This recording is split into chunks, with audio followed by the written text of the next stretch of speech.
Hello friends, welcome back to my YouTube channel. Welcome to my discussions on storage vessels. This is part 3 of that discussion, and in this I'll be discussing losses in storage vessels. In my earlier videos, in part 1, I have discussed about storage vessels that are used in chemical industries. So that was a kind of introductory video lecture on storage vessels. Then in part 2, I discussed various categories of storage vessels where I discussed about storage vessels that are used to store non-volatile liquids, volatile liquids, and then vessels used for storing gases. Today, I'll be talking about the losses in storage vessels. If you are storing liquids, then during storage, what losses occur? That is what I am going to discuss in this video lecture. So let us start the discussion. Now, liquids, if they are stored in fixed volume vessels, what are fixed volume vessels? The vessels, storage vessels with fixed roof. These are fixed volume vessels because their volume is not going to change. Whereas in case of floating roof storage vessels, the roof of the vessel, it floats on the surface of the liquid, and its position changes along with the height of the liquid that is stored. Therefore, volume also changes. So those tanks, storage tanks with floating roofs, those storage tanks are called variable volume storage tanks. Whereas in case of fixed roof storage tanks, the volume of the tank, it remains constant, and that's why we call them as fixed volume storage tanks. So if liquids are stored in such fixed volume storage vessels, fixed volume storage tanks, then what is the case? They may be lost in various ways.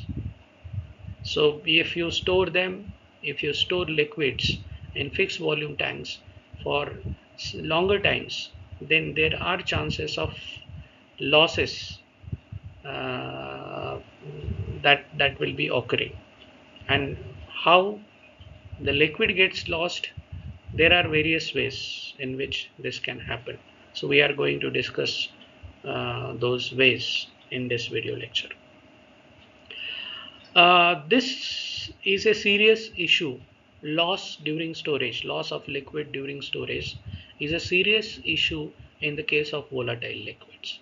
So, as you know, volatile liquids have relatively low boiling points and they can get easily vaporized under normal storage conditions. That's why for volatile liquids, loss is a serious concern. Loss by vaporization is a serious concern, and you have to take precautions to avoid these loss. Okay. Now the losses are of different types. You have different types based on how they occur. So based on how the liquid is lost, you have different types of losses. And I'm going to discuss three important type. Which are these three important type? First is breathing losses, then I'll be talking about feeling losses, and then finally I'll be talking about boiling losses. So liquids stored in storage vessels, they may be lost by any of this process: breathing losses, feeling losses, and then boiling losses. So let us understand each of this in detail. First, let us talk about breathing losses. Now, these losses occur during breathing of the tank, and that's why name given to this type of losses is breathing losses. I have already talked about breathing processes in my earlier video in part 2 of storage vessels. You can go and watch that. I'll just tell you once again how you'll understand how it occurs. So breathing losses occur if you have a fixed volume tank and you are storing liquid in it. It may be non-volatile liquid, it may be volatile liquid. In case of non-volatile liquid, that is not a serious concern, but for volatile liquid, it will be a serious concern. So in a fixed volume tank, if you are storing a liquid, that liquid is going to vaporize up into the space above its surface. So when liquid is stored in a tank, then there will be some space above its surface. So for example, if this is a storage tank with conical roof, I have the schematic diagram. I'll show to you afterwards. So if liquid is stored in it, so you have space, open space above the liquid surface. So as the liquid is stored in the vessel, what is going to happen? As the time passes, the liquid is going to vaporize, and those vapors will be collecting in this space above the liquid surface. Again, I'm repeating, this is a serious concern in case of volatile liquids. Volatile liquids will be vaporizing to greater extent, and greater large amount of vapors in that case will be collecting in this space. ठीक है. In short, when you are storing liquid in a fixed volume tank, then as the time passes by, the liquid is going to vaporize, and those vapors will be getting collected into the space above the surface of that liquid. Eventually what is going to happen, the space above the liquid surface, it is going to get filled with the air vapor mixture. So at one point of time, we will have space above the liquid entirely filled with air vapor mixture. Okay, so you can understand this. So let us say that this is a storage tank and you have stored liquid in it. So what happens initially, there will be mostly air, but as the time progresses, liquid will be vaporizing into that space, and due to that, vapors will also be collecting in the space. So in the space above the liquid surface, after eventually you'll be having mixture of air and vapor. Okay, then as you know, for storage tanks you may have vent, pressure relief valve, and then anti-vacuum valve. I have discussed their functions in my earlier videos. You please refer to that. You can watch that video and understand the concept. Okay, so eventually the space will be filled with air vapor mixture. Okay, now let us talk about what happens during the day. So as the day progresses, so from morning to afternoon, and then morning to noon, noon to afternoon, so on and so forth. So as the day progresses, temperature is going to rise. Temperature is going to rise. You can easily understand that. So temperature at 9 a.m. is less than temperature at 12 noon, or temperature at 1 p.m. So the point is, as the day progresses, temperature rises, and what is the effect of that on the stored liquid? This causes more vaporization. So with increase in temperature, this vaporization is going to increase. More and more liquid will be getting vaporized. And what is the result of that? More vapors will be collecting in this space. More vapors will be added to this mixture, to the mixture of air and vapor. Okay, and what is the effect of that? As the amount of vapor in this mixture increases, pressure exerted by this mixture, it also increases. So this causes an increase in the pressure in the tank. Once this pressure reaches a set value, that means this pressure relief valve is set to open at a particular pressure. So that pressure is set to be the set pressure. So at the set value, what is going to happen? The pressure release valve is going to get opened. So pressure release valve is going to get opened. Let me this is pressure release valve. So pressure release valve is going to get open. When is this When will this happen? This will happen once pressure in uh, the tank it reaches the set value. Okay, so once that happens, pressure will be released by venting out some air vapor mixture. So some of the air vapor mixture it will be vented out uh, in order to reduce, in order to decrease pressure in the tank, in order to bring pressure in the tank below the set value. Okay, so pressure will be getting released uh, by venting out some air vapor mixture. Just let me correct this thing. So this is the pressure release valve, pressure relief valve can call. So what is the function of this valve? Once the pressure in the tank reaches the set value, air vapor mixture will be vented out. Okay, so this happens during the day. So you can observe as the mixture is vented out, vapor is getting lost into the atmosphere. You cannot recover. You'll have to make arrangement to recover this vapor. You have to make arrangements to recover these vapors, or else they will be lost in atmosphere. So this is a loss. So during daytime, this happens.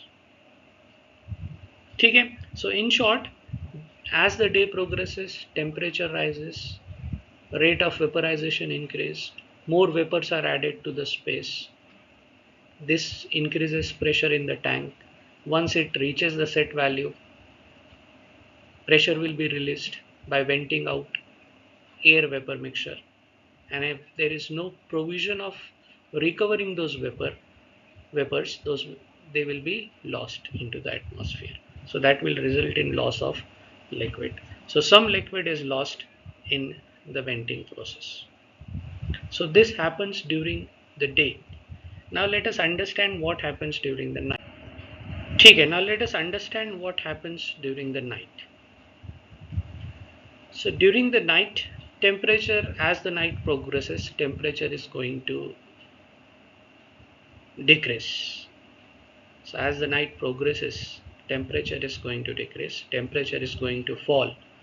And what is the effect of that on the stored liquid? So you have stored liquid, you have the space filled with air vapor mixture, and as the temperature falls, what is the effect? The fall in temperature is going to cause condensation of some vapor. So some of the vapor present in this mixture will be getting condensed due to fall in temperature, which happens during night. So during the night, temperature is going to fall, and this will result in condensation of some vapor. And condensation of this vapor, so you can see some of the vapor is getting condensed. So what is the effect? The effect is due to condensation of vapor, condensation of some vapor, pressure in the tank is going to get decreased. Pressure in the tank decreases, and it creates a sort of vacuum in the tank. Vacuum in the sense, pressure outside the tank will be more than pressure inside the tank. When this happens, when some of the vapor gets condensed, so pressure is reduced. So you have a condition where pressure in the tank is less than the outside pressure. So a sort of vacuum is created within the tank. And what happens due to this? This causes some air to be drawn into the tank. So in order to get rid of that vacuum, some air is drawn into the tank. Some air is drawn into the tank. So air will be entering, amount of air in the mixture is going to increase, and pressure will be maintained. Okay, so this causes some air to be drawn into the tank, and this day and night processes, they are going to continue, they will continue to occur as long as liquid is there in the tank. So this day and night processes, during the day, vapor plus air plus vapor goes out, during the night air comes in. So this is breathing of, this is said to be, this process is said to be breathing of tank. And this process, the breathing process, is going to continue as long as there is liquid in the storage tank. So this day and night processes, now you know what are these processes. They continue to occur as long as liquid is in the tank. So you can prevent these losses. So during the day when vapor is vented out, air vapor mixture is vented out, you can install a vent condenser. So vent condenser, what can it do? It can condense vapor in the mixture that is getting vented out, and that condensed liquid, it can be returned back to the vessel. So in this way, by providing a vent condenser, you will be able to reduce breathing losses. Will be able to reduce breathing losses. Okay. So this is how breathing losses occurs. Breathing losses will be occurring, or breathing losses occur due to the breathing process of storage tanks. And this is a serious issue if you are storing volatile liquids. You can reduce it by having a vent condenser, so that the vented out vapors, they can be condensed and their loss can be prevented in this way. Okay. Now let us talk about the next loss which we listed. Okay. Now the next loss that I'll be discussing is, these are feeling losses. Let us talk about feeling losses. So feeling losses, they occur during emptying and refilling of a fixed volume tank. So you are storing liquid in a fixed volume tank, and when you are emptying it, or then you are refilling it. So emptying and refilling, during these two processes, feeling losses will occur. Feeling losses, they occur during emptying and refilling of a fixed volume tank. Okay. Now let us consider the process of discharge. So when the liquid stored in the tank is discharged, what happens? As the liquid is discharged from a fixed volume tank, the air vapor mixture will be occupying the entire volume. The air vapor mixture will be occupying the entire volume. Let me explain this with the help of this diagram. You have the storage tank. It is filled with the liquid. It may be non-volatile liquid. It will be a serious concern if it is a volatile liquid. So you have liquid, and space above the liquid surface is filled with air vapor mixture. Now let us see what happens if the liquid is discharged. Now if the liquid is discharged, what happens? The entire space now will be occupied by this air vapor mixture. So you will have air vapor mixture all over the tank. Okay. So that's why I'm saying, as the liquid is discharged, as you have just seen, as the liquid is discharged from a fixed volume tank, the air vapor mixture, it occupies the entire volume. Now next time when you refill the tank, as the tank is refilled with a fresh batch of liquid, what happens? The liquid is going to displace the air vapor mixture. So let us see what happens when you refill the tank. I will show you it over here. So as the tank is refilled with a fresh batch of liquid, it is going to displace this air vapor mixture, and in this displacing process, some air vapor mixture is vented out. Now let us see, if you refill the tank, what is going to happen? It is replacing air vapor mixture. It is taking place that was earlier occupied by the mixture of air vapor mixture, and in that process, as it displaces air vapor mixture, some of the air vapor mixture is going to get vented out. So in this process, some air vapor mixture is vented out, and in this way it is going to get lost. So if you are not recovering it, those vapors will be lost, and eventually that will be loss of the liquid. Okay. These losses will become appreciable if emptying and refilling processes are frequent. If you are emptying and refilling the tank frequently, then every time these filling losses are going to occur, and if the frequency is more, then those losses will be appreciable. So you have to take care about those losses. Okay, so that is all about filling losses. Filling losses, they will occur when tank is emptied and then again refilled. Okay, now let us understand the third type of losses, third important type of losses. These are boiling losses. Now what are this? These boiling losses, as the name suggests, these losses are going to occur if this liquid that is stored in the tank, it boils under storage conditions.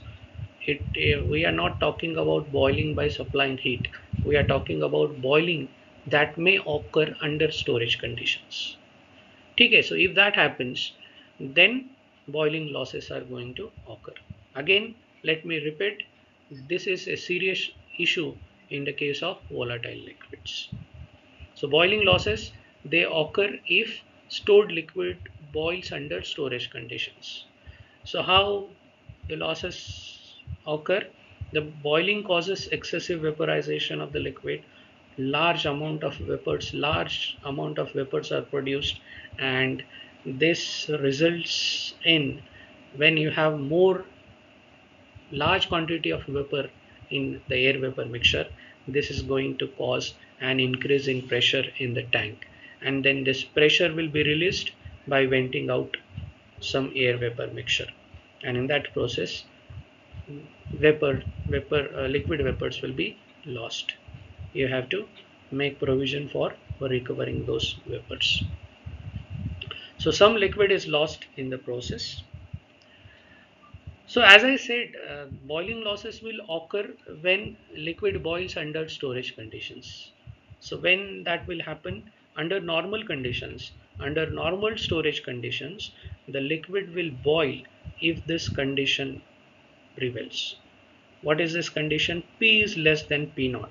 What is P?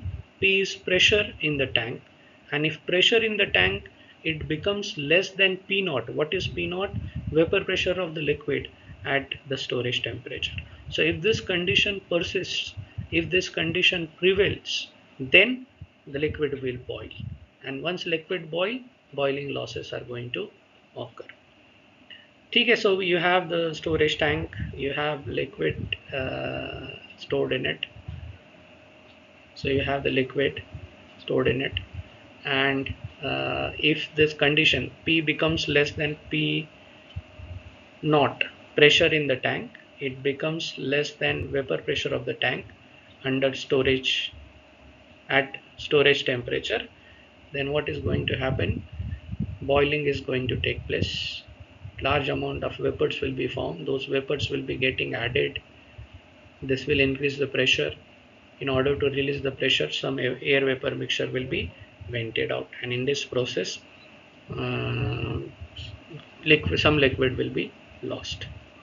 So you need to take care of these losses. So with this, I end my discussion on losses in storage vessels. So in this video, I have discussed, I have talked about important types of losses associated with storage of liquids, be it non-volatile liquid or volatile liquid. With volatile liquid, these losses, they are serious. They are serious concern, and you have to take care of those losses. So I have talked about breathing losses. Breathing losses are associated with breathing of the storage tank. Then I have talked about filling losses. These are associated with emptying and refilling processes. And then I have talked about boiling losses, which occur if pressure in the tank becomes less than vapor pressure of the stored liquid. So you have to make provisions, you have to make arrangements and ensure that pressure in the tank always remains above the vapor pressure, at the storage temperature. So I hope you have understood what I have discussed in this lecture. If you have any doubt regarding my discussion, you please mention those doubts in the comment section. I will surely reply to your questions. For time being, for now, thank you for being with me. Thank you for listening to me. Thank you for watching my video lecture. Please do subscribe to my YouTube channel. Tell your friends to subscribe to my YouTube channel, and hope to see you soon in my next video on storage vessel. For now, bye bye. Have a nice day, and please do subscribe to my channel. Hit the bell icon so that you'll be notified once I upload any video on my YouTube channel. Thank you. Have a nice day.